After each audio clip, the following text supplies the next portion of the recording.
खबर ये भी है कि पेंशन बढ़ाने की मांग पर मोदी सरकार विचार करने के लिए तैयार हो गई है। तो करीब 78 लाख पेंशनधारियों को न्यूनतम मासिक पेंशन 7,500 रुपए हो जाएगी। दरअसल लंबे जय हिंद, वंदे मातरम। नमस्कार दोस्तों, स्वागत है आप सभी को हमारे YouTube चैनल में। आपको EPS 95 पेंशन के बारे में जानकारी बताएंगे, जो अभी 10 मिनट पहले की खबर निकल कर सामने आ रही। सरकार ने दिया बहुत बड़ा तोहफा। 78 लाख EPS पेंशन लाभार्थियों के लिए आई खुशखबरी। EPF पेंशन बढ़ाकर 7,500 रुपया और उसके साथ में DA भी मिलेगा।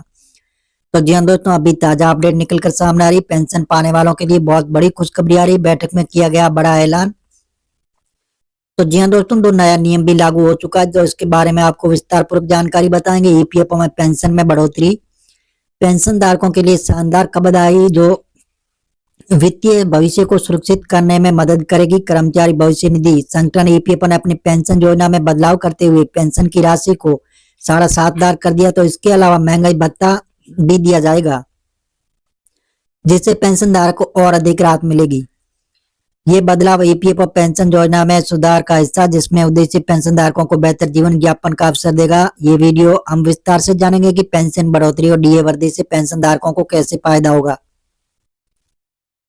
असर उनकी वित्तीय स्थिति पर कैसे पड़ेगा। तो जी हाँ दोस्तों, इस प्रकार जो EPS 95 पेंशन धारकों के लिए बढ़ोतरी का ऐलान है। हाल ही में पेंशन धारकों के लिए 7,500 रुपये पेंशन राशि का ऐलान किया गया। यह कदम उन कर्मचारियों के लिए महत्वपूर्ण होगा जो EPF के तहत पेंशन प्राप्त करते हैं, और सरकार का ये निर्णय पेंशन धारकों को उनके बुजुर्ग जीवन जैसे आर्थिक राहत प्रदान करेगा।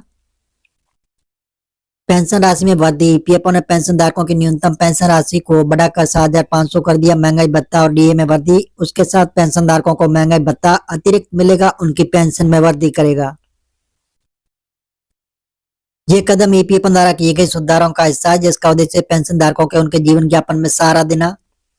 EPF पेंशन धारकों के लिए DA में अतिरिक्त वृद्धि। EPF द्वारा पेंशन धारकों को मिलने वाला महंगाई भत्ता DA भी बढ़ेगा। महंगाई भत्ता एक प्रकार से पेंशन राशि में अतिरिक्त बढ़ोतरी करता है, जो महंगाई भत्ते के मुकाबले पेंशन धारकों की वित्तीय स्थिति को मजबूती प्रदान करता है। महंगाई भत्ते के साथ अब पेंशन धारकों को और भी ज्यादा वित्तीय सहायता मिलेगी। DA वृद्धि की राशि पेंशन धारकों को मिलने वाली DA प्रतिशत भी बढ़ाया गया है।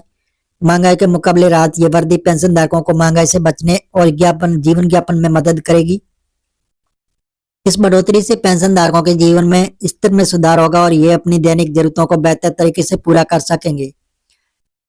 तो जी हाँ दोस्तों, इस प्रकार EPS 95 के पेंशन धारक बहुत लंबे वक्त से मांग करने वाले EPS 95 पेंशन धारकों का इंतजार समाप्त। जल्दी पेंशन आपके अकाउंट में जमा होगी और आपको बढ़ा हुआ पेंशन मिलेगा। इसलिए सरकार EPS 95 के दायरे को और मजबूत करना चाहती है और भी दायरे में इस लोगों को जोड़ना चाहती है।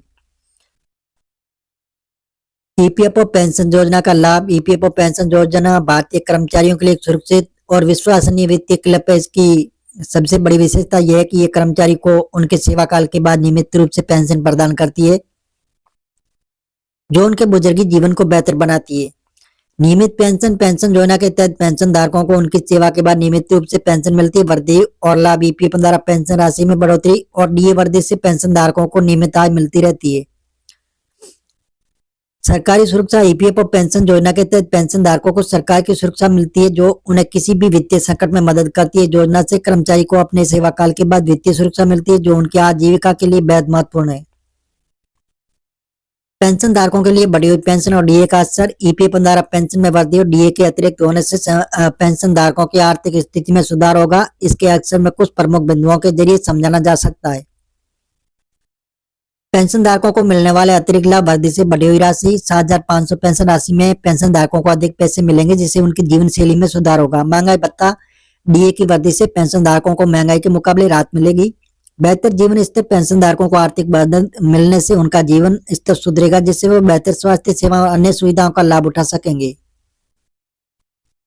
प्राइवेट कर्मचारियों की भले पेंशन धारकों के लिए पेंशन योजनाओं के नियम। EPF पेंशन योजना में कुछ महत्वपूर्ण नियम होता है, जिसमें पेंशन धारकों को लाभ प्राप्त होता है। पेंशन धारकों को शर्तों के तहत योजना मिलती है, जैसे सेवा अवधि। पेंशन पाने के लिए कर्मचारी को कुछ विशेष सेवा अवधि पूरी करनी होती है। पेंशन योग्य जैसे पेंशन धारक केवल वे कर्मचारी ही पेंशन के लिए पात्र होते हैं जिन्होंने EPF में योगदान दिया। अवधि पूरी हो चुकी है। सार्वजनिक क्षेत्र के कार्यरत कर्मचारी। योजना का लाभ सार्वजनिक क्षेत्र के कर्मचारियों को भी मिलता है जो EPF योजनाओं के तहत पंजीकृत है। पेंशन योजना के बारे में अक्सर पूछे जाने वाले सवाल और प्रश्न है जो इस प्रकार है।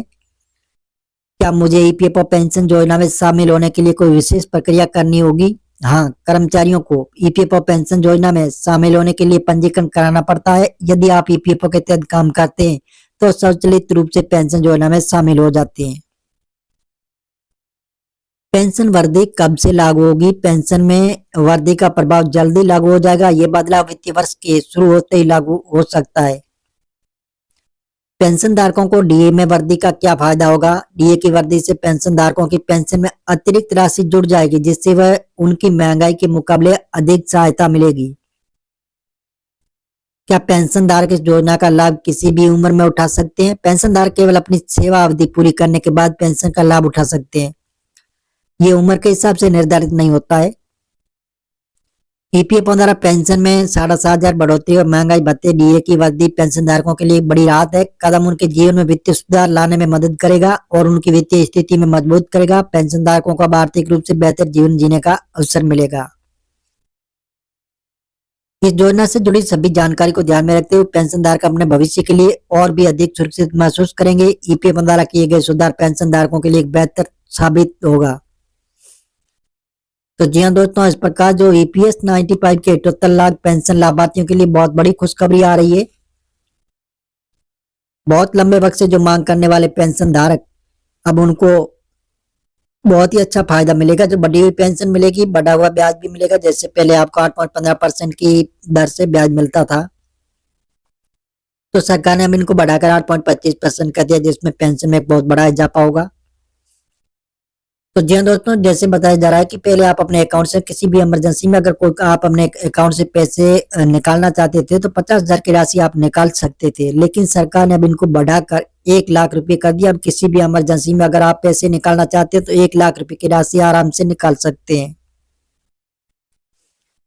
तो जी हाँ दोस्तों, इस प्रकार जो ईपीएस 95 के दायरे को सरकार और मजबूत करना चाहती है और भी इस दायरे में लोगों को जोड़ना चाहती है, इसलिए सरकार ईपीएस 95 पेंशन धारकों को बहुत ही बड़ा तोहफा देने का विचार विमर्श किया जा रहा है कि जल्दी इनको अच्छा फायदा मिलेगा। तो जी हाँ दोस्तों, ईपीएस 95 के जो पेंशन धारक है उनकी पेंशन लिमिट है जो 15,000 से बढ़ाकर 21,000 रुपये कर दिया गया, जिससे पेंशन धारकों को बहुत ही अच्छा फायदा मिलेगा। साथ में आपके स्वास्थ्य देखभाल के लिए सरकार मुफ्त मेडिकल सुविधाएं आपको उपलब्ध कराएगी। और वंचित लोग हैं तो वंचित लोगों को भी योजना में जोड़ा जाएगा, उनको भी 5,000 रुपये प्रत्येक माह पेंशन मिलेगी। तो इस प्रकार जो ईपीएस 95 के जो भी पेंशन धारक है, लंबे समय से इंतजार करने वाले पेंशन धारकों की अब मांगे पूरी होगी, जल्दी आपको अच्छा लाभ मिलेगा। हम आपको मीडिया आधारित बता रहे हैं, सरकार से अभी हाल फिलहाल ऐसी घोषणा नहीं हुई है। आप सरकारी ऑफिशियल वेबसाइट पर जाकर इसकी जानकारी ले सकते हैं और मिलेंगे नई जानकारी के साथ। नई और पहली बार तो चैनल को सब्सक्राइब कर लीजिए ताकि इसी प्रकार की जो नई जानकारी होगी वो सबसे पहले आपको मिलती रहेगी।